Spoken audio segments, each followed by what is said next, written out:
Haleluya. Thank you Pastor Andi. Oke. You may be seated. Saudara aku dikasih Tuhan.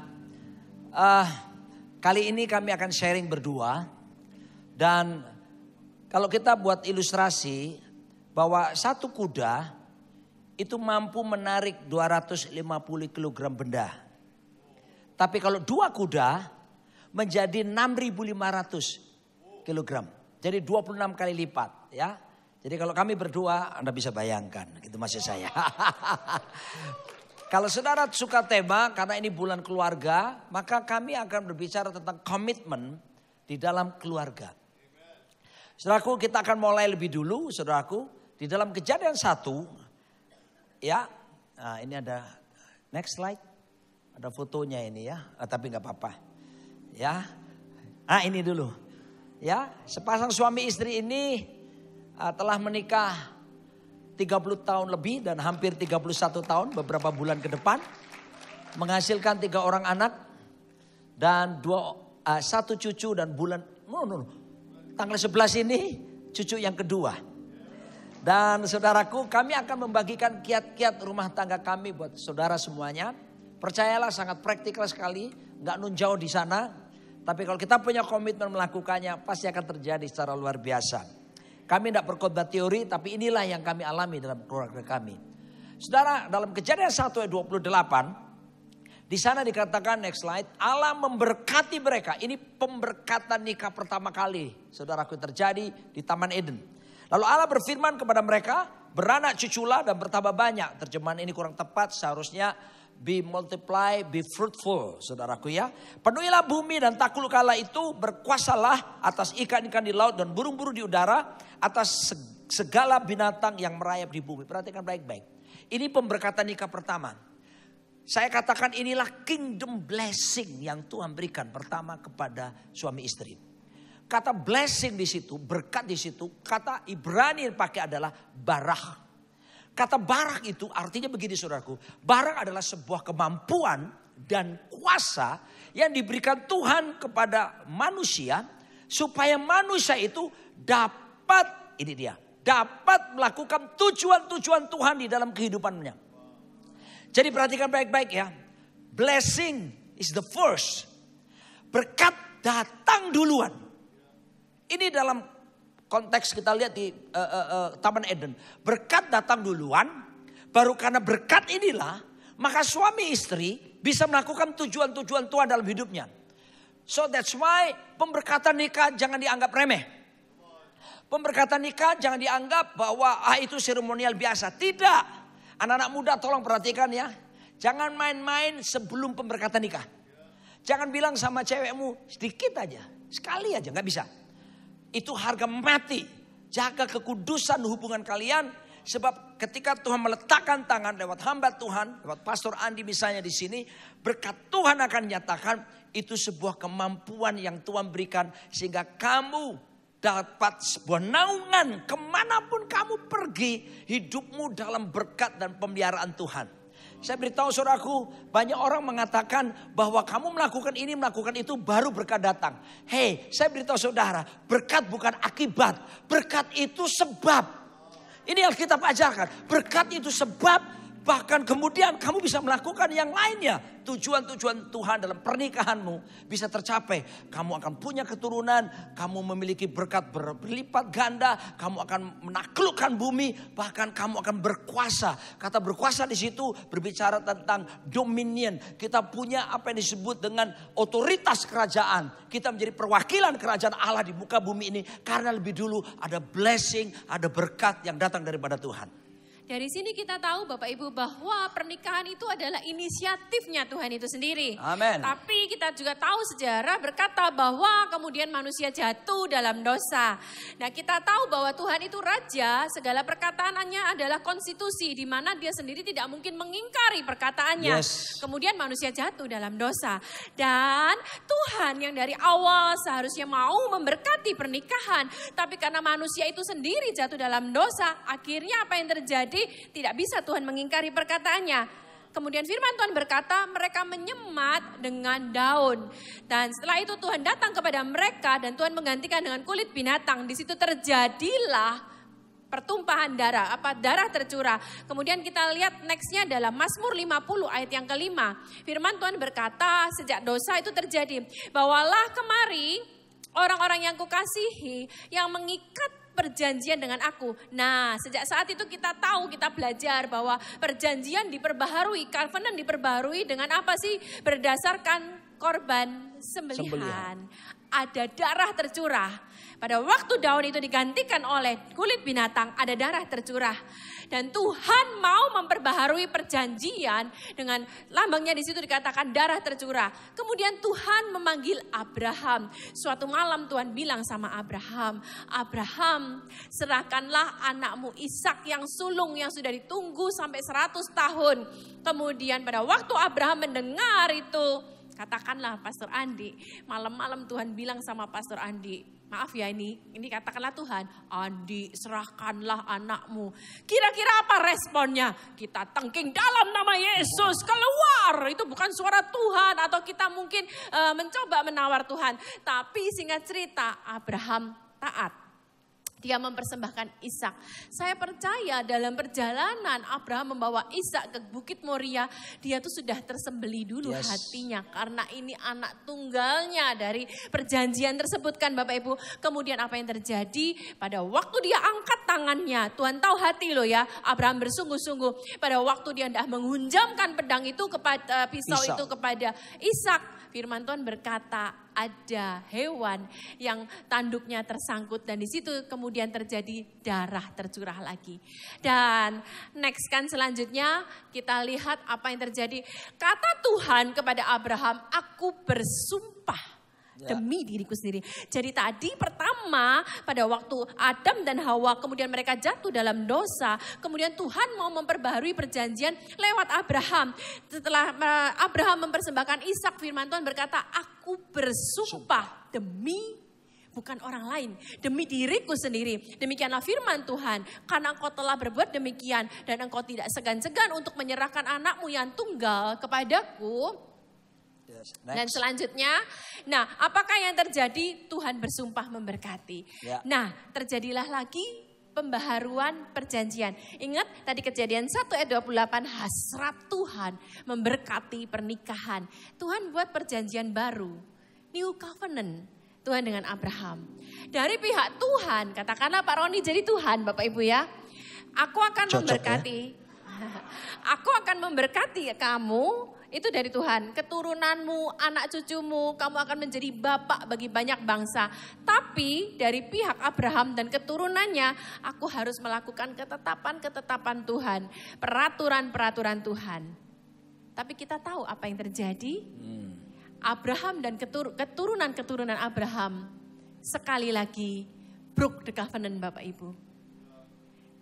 Tuhan yang dari awal punya inisiatif pernikahan, yang mau memberkati pernikahan. Sekali lagi saya mau tekankan, Tuhan itu raja yang tidak mungkin bisa mengingkari perjanjiannya. Tapi manusia sekali lagi broke the covenant. Tuhan punya hasrat untuk kembali memberkati. Nah, makanya saya masuk ke dalam perjanjian baru.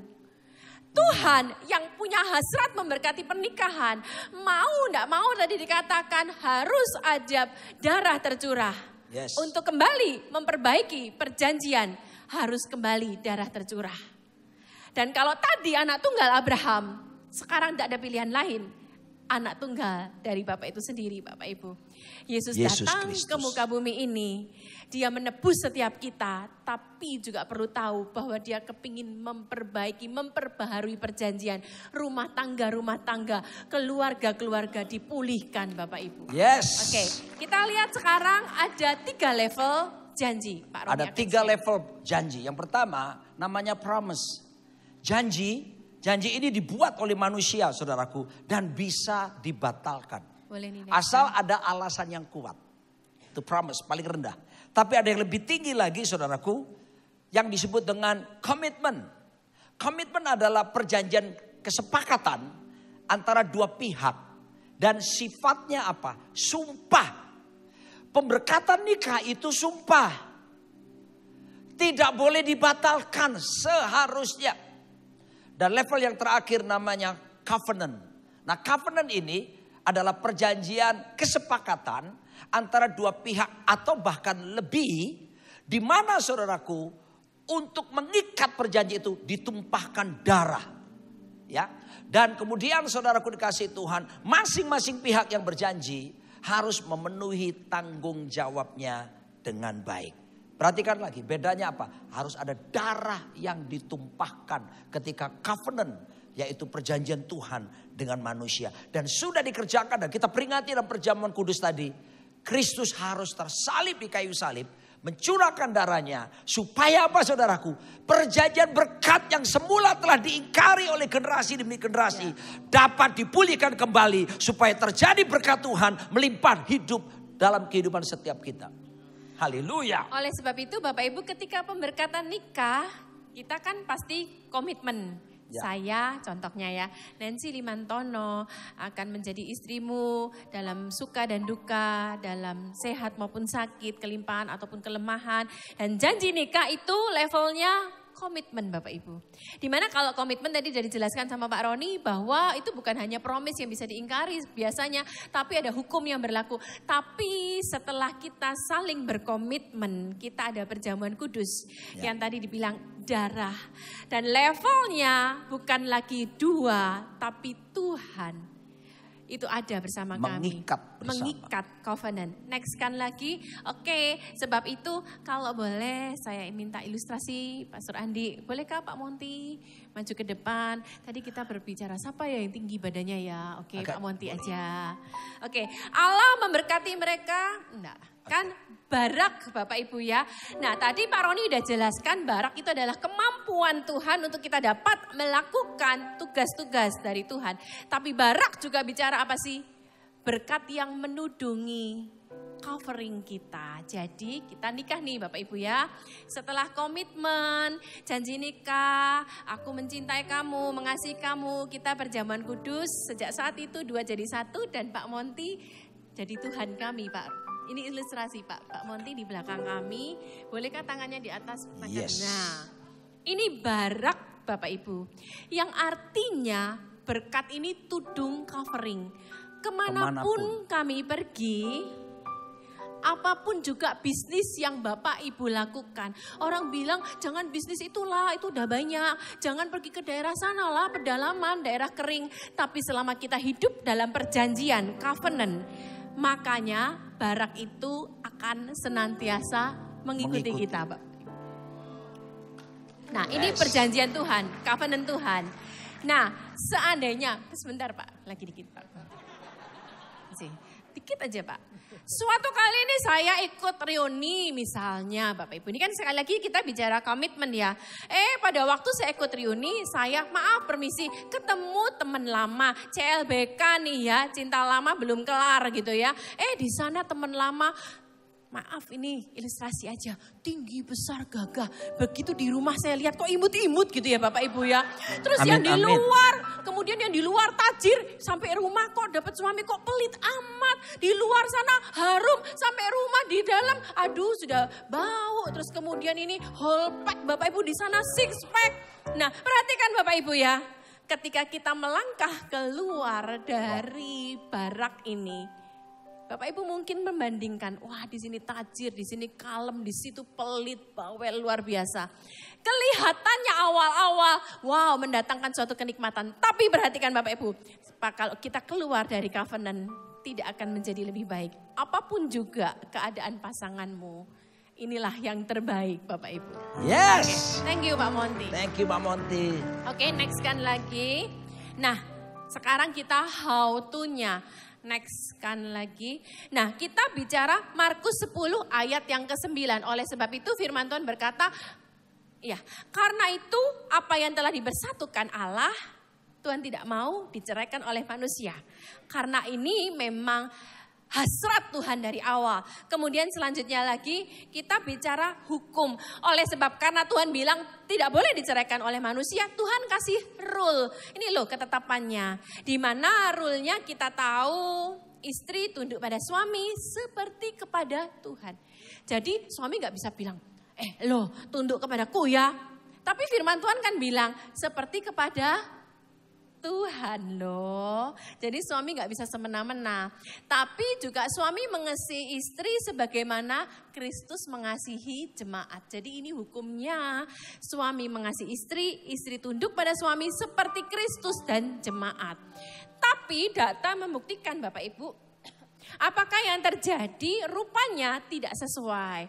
Data yang sekarang adalah setelah sempat turun di awal tahun 2020, kemudian pandemi dan puncaknya pada waktu COVID Delta, terjadi peningkatan. Dan data survei membuktikan bahwa terjadi dari 291.000 sampai hampir 447.000 data perceraian.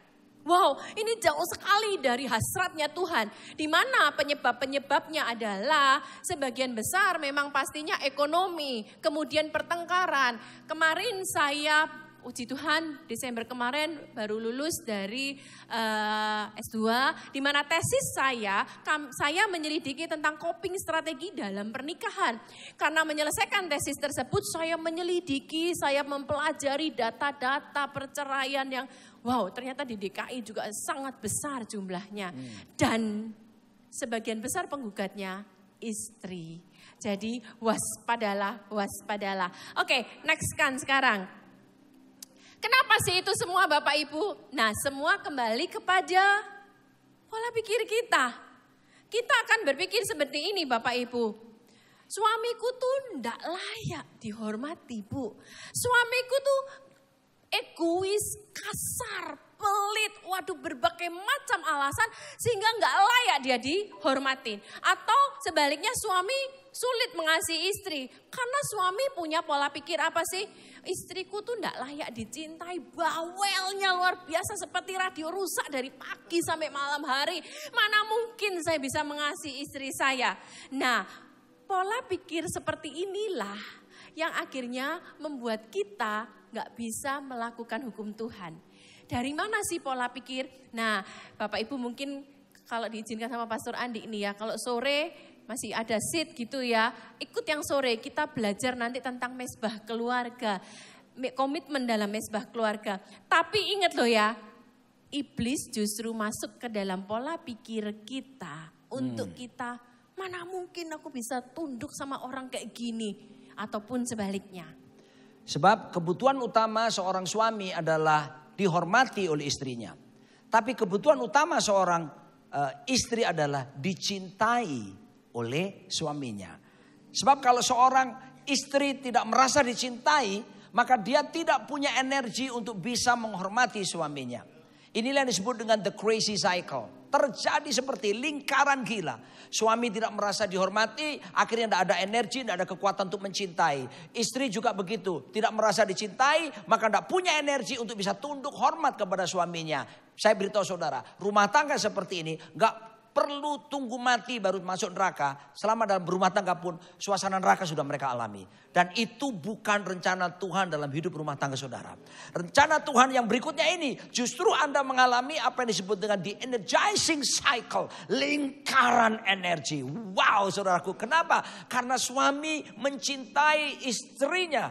Seperti saudaraku, Kristus mencintai jemaatnya. Dan ketika suami mencintai dia tanpa alasan, tanpa syarat, yang terjadi adalah dia dapat energi yang kuat sekali. Untuk apa? Dia bisa respect pada suaminya. Dan ketika dia respect kepada suaminya, maka suami akan punya energi yang kuat pula untuk mencintai istrinya. Dan inilah yang terjadi dengan apa yang disebut dengan lingkaran energi. Keluarga seperti ini pasti saudaraku, orang Surabaya bilang, otot kawat balung besi keringat wedang jahe, rawi-rawi rantas malang-malang tuntas. Artinya wow, pasti maksimal dan menikmati surga nyata dalam rumah tangganya. Dan itu rencana Tuhan bagi setiap kita. Yang percaya berkata amin. Nah, perhatikan, isi saya tadi berkata bahwa hati-hati, seringkali iblis menyerang. Alkitab berkata bahwa iblis berjalan keliling seperti singa yang mengaum-ngaum, hendak apa? Menelan orang yang dapat diterkamnya. Dia menembakkan panah api kemana? Pikiran-pikiran suami dan istri. Sampai berkata, aku udah gak tahan. Sampai kapan kau harus seperti ini? Orang seperti ini kok dicintai? Aduh, di sana ada yang lebih bagus, sebetulnya lebih layak untuk dicintai. Dan seterusnya. Maka sekarang mari kita belajar untuk seperti Rasul Paulus berkata dalam 2 Korintus pasal yang ke-10 ayat ke-5. Ya, dia berkata, aku mematahkan setiap siasat yang dibangun oleh keangkuhan manusia untuk menentang pengenalan akan Allah. Lalu ayat B-nya berkata begini, aku menawan setiap pikiran dan menaklukkannya di bawah Kristus. Harus ada upaya aktif, masif, terus menerus untuk kita taklukkan pikiran kita. Jangan ngawur kemana-mana. Caranya gimana? Salah satu metode yang sangat menolong banyak orang. Dan ini juga diajarkan di sekolah-sekolah psikologi. Khususnya yang berbasis kekristenan. Apa yang disebut dengan CBT. Cognitive Behavioral Therapy. Terapi perilaku pikiran. Saudara lihat gambar di belakang saya ini. Bagaimana ada gambar segitiga itu. Sesuatu terjadi. Jadi lewat apa? Kita bisa melihat lewat mata kita. Indera kita, perasa kita. Lewat telinga kita. Apapun, mulut kita. Kita lihat sesuatu, merekam sesuatu. Lalu kemudian selanjutnya saudaraku. Itu akan masuk ke dalam pikiran seseorang. Pikirannya. Ya, dari 5 indera menangkap sesuatu masuk kepada pikirannya. Saudara lihat urutannya, prosesnya ya. Dari pikiran kemudian saudaraku dia diolah lagi masuk ke perasaannya. Dan dari perasaan itu kemudian menentukan respon atau tindakan kita semua. Saudara tahu kenapa saya cantumkan ini dalam pelayanan rohani, padahal ini ilmu yang dibangun dari dunia. Dengar saudaraku, ini sesuai firman Tuhan. Karena Amsal Sulaiman berkata, for as a man think in his heart, so is he. Apa yang dipikirkan seseorang dari dalam hatinya, demikianlah ia. Jadi Alkitab membagi ada 2 jenis pikiran. Pikiran di kepala dan pikiran yang ada di hati. Pikiran di kepala disebut conscious mind, alam sadar. Tapi pikiran yang di hati, subconscious mind, alam bawah sadar. Kita melihat sesuatu, kita melihat sesuatu, mendengar sesuatu, dan semuanya itu masuk ke pikiran kita, lalu ke perasaan kita, dan kemudian itu menimbulkan tindakan-tindakan kita. Saudaraku, positif atau negatif, mari saya beritahu, tergantung pola pikir saudara lebih dulu. Sebab itu, belajar tundukkan, latih pikiran saudara, supaya nggak ngawur. Ya, next slide, supaya nggak penuh dengan apa? Asumsi. Berapa banyak kita suka berasumsi? Ada orang saudaraku salaman sama Pak Gembala. Waktu salaman begini, kita nggak lihat orang yang ajak salaman karena dipanggil orang di sebelah kiri. Shalom. Waktu salaman gini. Nah, orang ini pergi, dia langsung berasumsi, kurang ajar, sombong. Diajak salaman nggak lihat muka. Padahal kita spontan dipanggil. Kadangkala asumsi kita berbahaya. Makanya saudara harus hentikan yang tidak-tidak itu.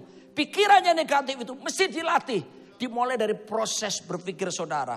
Kalau enggak kita akan muncul sakit hati, ketakutan, keinginan yang tidak benar. Bahkan suka membandingkan pasangan kita dengan orang lain. Itu muncul banyak di pikiran seseorang. Ketika Anda kembangkan pikiran pembandingan demi pembandingan, akan mengubah perasaan saudara jadi merendahkan pasangan saudara. Akibat perasaan saudara merendahkan pasangan saudara, sikap saudara, tindakan saudara, melihat pasanganmu jadi nek, beli gak enak lagi, kepinginnya gak kepingin sama-sama lagi. Hati-hati, semua dimulai dari pola pikir kita. You are what you think, my friend. Perhatikan baik-baik, ya. Lalu kemudian apa yang harus kita lakukan? Filipi 2 ayat ke-5 berkata, hendaklah kamu dalam hidupmu bersama. Konteks ini memang berjemaat, tapi kita bisa bawa dalam kehidupan rumah tangga. Menaruh pikiran dan perasaan yang terdapat juga dalam Kristus Yesus. Ini perlu latihan Bapak Ibu. Prosesnya begini. Latihan dengan rajin, lama-lama jadi kebiasaan. Kalau sudah kebiasaan, terus melakukannya, lama-lama jadi budaya. Saya ulangi lagi. Prosesnya begini. Latih pikiranmu, latih perasaanmu supaya sesuai firman Tuhan. Kalau sudah dilatih, maka jadi kebiasaan.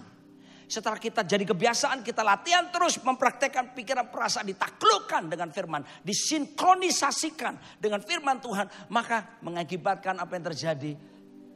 Budaya. Budaya adalah segala sesuatu yang kita lakukan tanpa berpikir lagi. Saya ulangi. Budaya adalah segala sesuatu yang kita lakukan tanpa berpikir lagi. Kenapa? Karena sudah lewati proses latihan. Jadi kebiasaan. Akhirnya jadi darah daging. Jadi budaya bagi setiap kita. Contoh lagi. Kucing. Kita nyanyi lagu rohani. Satu aja. Siap semuanya ya. Sambung dengan suara keras semuanya. Khusus yang lahir di Indonesia. Pasti tahu lagu ini. Bangun tidur. Aku terus. Agus adik-adik tidak lupa. Sedap habis mandi. Bagus membersihkan. Tepuk tangan adik-adik. Saya tanya sama Bapak Ibu yang hadir di sini. Adakah tadi pagi bangun tidur duduk di ranjang. Lalu pegang kening dan mulai garuk-garuk sambil mikir. Ngapain ya gua ya, ngapain ya. Oh iya mandi. Ada? Kalau ada di antara saudara seperti itu. Saudara stres berat. Ada butuh pelayanan konseling kepada Pak Gembala atau Wakil Gembala. Anda juga butuh mungkin pergi ke psikolog bahkan psikiater. Tidak ada ceritanya. Kenapa? Dari kecil kita sudah dilatih papa mama. Lihat proses tadi. Sikat gigi, mandi. Setelah kita terbiasa latihan, kita jadi kebiasaan. Sikat gigi, mandi. Dan sekarang kita udah besar saudaraku. Gak perlu mikir lagi sikat gigi, mandi. Kenapa? Budaya. Dengar saudaraku, ketika kamu latih pikiranmu. Latih perasaanmu. Ditundukkan dengan firman Tuhan. Seperti Filipi 4 ayat 8 berkata. Semua yang benar. Semua yang manis. Semua yang adil. Semua yang suci. Semua yang sedap didengar. Semua yang disebut kebajikan. Dan patut dipuji. Pikirkanlah semuanya itu. Di luar itu jangan dipikirin. Mengerti maksud saya? Di luar itu jangan dipikirin. Pikirin sesuai apa yang firman Tuhan. Latih itu tiap hari. Kamu pasti akan kebiasaan. Ketika pornografi datang menghantui pikiran. Taklukkan itu. Latih tiap hari. Memikirkan firman Tuhan. Download firman Tuhan. Supaya saudara waktu anak-anak saya kecil kita suka time zone. Yang main ada kepala buaya yang keluar itu kita pukul. Pow! Keluar lagi. Pow! Gitu. Sama ketika kamu isi dengan firman Tuhan. Siang malam kamu renungkan. Maka ketika pikiran najis. Pikiran kotor. Khawatir. Cemas dan sebagainya. Muncul. Kamu bisa patahkan. Kenapa? Pikiran Kristus telah bekerja. Firman Allah akan menguasai semua pikiran-pikiran negatif. You are what you think, my friend. Kamu jadi seperti yang kamu pikirkan. Yes. Ngomong yang satu ini sayang. Nah, makanya firman Tuhan berkata dalam Amsal 11 ayat yang ke-29. Tolong kita baca bersama-sama ayat ini penting sekali Bapak Ibu. Tadi berkaitan dengan pikiran, hati-hati juga keinginan, pencobaan. Mari kita baca. Siapa yang mengacaukan rumah tangganya akan menangkap angin. Saya tidak kenal semua, yang kenal mungkin Pastor Andi aja. Pastor Andi, bolehkah permisi berdiri di tempat sebentar Pastor Andi? Bolehkah Pastor Andi menangkap angin yang banyak Pak pakai satu tangan? Sebisa-bisanya. Dapat apa Pak? Kosong. Oh kurang Pak. 2 tangan kalau gitu Pak. Tangkap yang banyak anginnya Pak. Dapat apa? Tidak dapat apa-apa. Thank you Pastor Andi. Firman Tuhan berkata, siapa yang mengacaukan rumah tangganya? Tidak dapat apa-apa Bapak Ibu, menangkap angin. Jadi ayo kita kembali kepada hukum Tuhan. Kalau suami niat kasar, ngomong kasar ya, terus kita sudah mulai asumsi. Iblis bilang, tuh kan suamimu kasar kan? Wah memang dia tuh begini-begini. Taklukkan segala pikiranmu di bawah pikiran Kristus. Dan yang paling akhir dari semuanya adalah, kalau mungkin kita sudah mulai jengkel, sudah mulai asumsi, sudah mulai ilfil, bahkan maaf Bapak Ibu ya, kita sudah mulai enek sama pasangan kita. Waspada. Ayat selanjutnya, apakah yang harus kita lakukan? Ayat paling akhir. Yuk kita baca bersama-sama. Di mana ini adalah ayat penutup. 1, 2, 3. Dan berkata kepadanya, setiap orang menghidangkan anggur yang baik dahulu, dan sesudah orang puas minum, barulah yang kurang baik. Akan tetapi engkau menyimpan anggur yang baik sampai sekarang. Biasanya orang pesta anggur yang baik dulu. Biasanya orang kalau honeymoon, wow menggebu-gebu. Saya ilustrasikan kayak Sprite atau Coca-Cola Bapak Ibu. Jangan buka dulu, tutup dulu botolnya. Kocok yang kenceng. Begitu kita buka apa yang terjadi? Puk, cruise. Itulah orang honeymoon di luar Kristus gitu ya. Tapi apakah yang terjadi kalau seandainya siang hari ini ada di antara Bapak Ibu, itu saya Bu, saya sudah merasa hambar, saya sudah ilfil, saya sudah enek sama pasangan saya. Ayo kita minta sama Tuhan anggur yang, jangan salah Bapak Ibu ya, bukan anggur baru, penyebutan anggur baru salah. Kalau kita pergi ke Israel, anggur itu yang baru yang murah Bapak Ibu, justru yang lama itu yang mahal. Firman Tuhan di sini anggur yang baik. Bahasa aslinya kalos. Baik itu kalos itu anggur yang berkualitas. Yang bermutu, yang dahsyat. Kalau saat ini Bapak Ibu merasa aku sudah ilfil, pikiran terus menghantui, terus diteror, diintimidasi sama iblis. Sekarang ayo minta sama Tuhan bersama. Tuhan, aku minta kalos. Minta anggur yang baik yang dari Tuhan. Anggur yang berkualitas. Ya. Dan hanya bisa ada diberikan oleh Yesus Kristus Tuhan kita. Saya ajak saudara bangkit berdiri, satu ayat terakhir yang ada di sini. Yakobus 5 ayat 16 berkata begini. Hendaklah kamu saling mengaku dosamu. Mau pingin dipulihkan suami istri, saling ngaku dosa. Jangan berkata ini gara-gara lu, kamu. Dan satu berkata kamu juga. No, saling mengaku dosamu. Setelah saling ngaku, lalu langkah kedua, saling mendoakan. Alkitab bilang gini, Yakobus 5:16, supaya kamu sembuh. Kesembuhan datang karena adanya keterbukaan pengakuan akan dosa dan kesalahan. Lalu saling mendoakan. Baru ayat yang ke B, Yakobus 5:16 berkata, doa orang benar bila dengan yakin didoakan sangat besar kuasanya. Para suami istri, mari saya ajak kita rangkul pasangan saudara. Apapun perasaanmu, mungkin kalau ada yang nek sekalipun, rangkul dia. Your name is power, your name is healing, your name is life. Break every stronghold, shine through the shadows, burn like a fire. Your name, yeah, your name is power, your name is healing, your name is life. Break every stronghold, shine through the shadows, burn like a fire. Nyanyi sama-sama. Shout Jesus from the mountains, Jesus in the streets, Jesus in the darkness over every enemy. Jesus for my family, I speak the holy name. Jesus, your name is power, your name is healing, your name is life. Break every stronghold, shine through the shadows, burn like a fire. Beberapa detik, semua pejamkan mata.